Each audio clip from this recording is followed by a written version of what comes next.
So Kelly, we're reminiscing about Pascal, and I was just telling you about the artist in Victoria in British Columbia.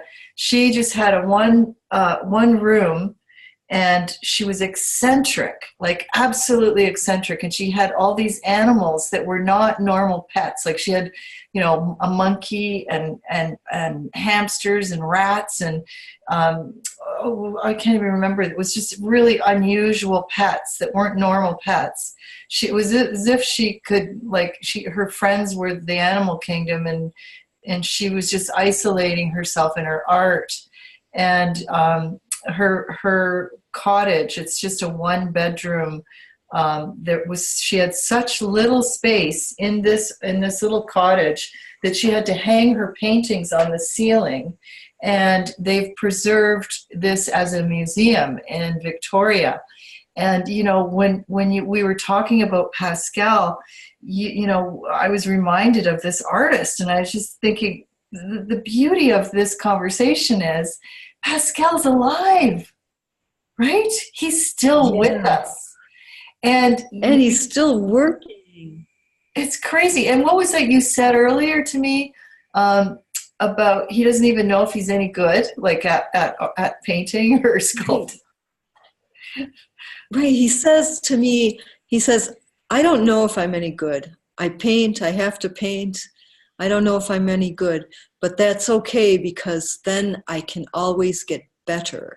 Because if you think you're good, then you never strive to get better. So here he is, 90, and he's still painting every day and working toward getting better. Wow. And you also said something about and the thing he said too about how, it's such a process painting that he's not painting to sell his paintings. He will sell them, but he's painting because he needs to paint. He's an artist and he has to paint. And that, like you said, that takes the ego out of it.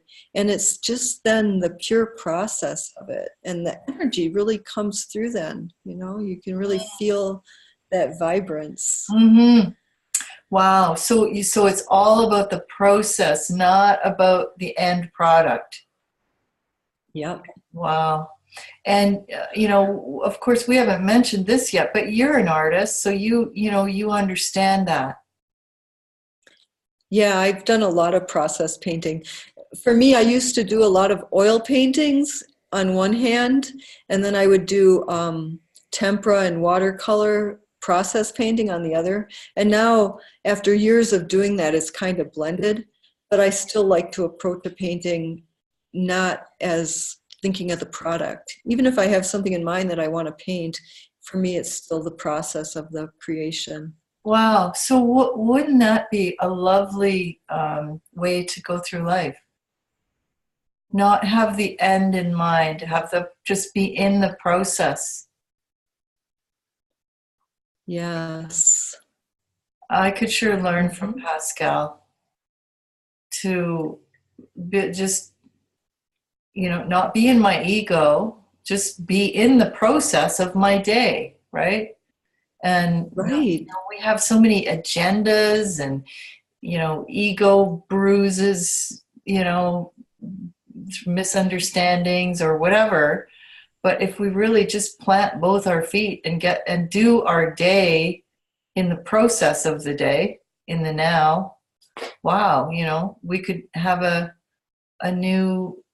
better canvas every day because of how we lived the day before.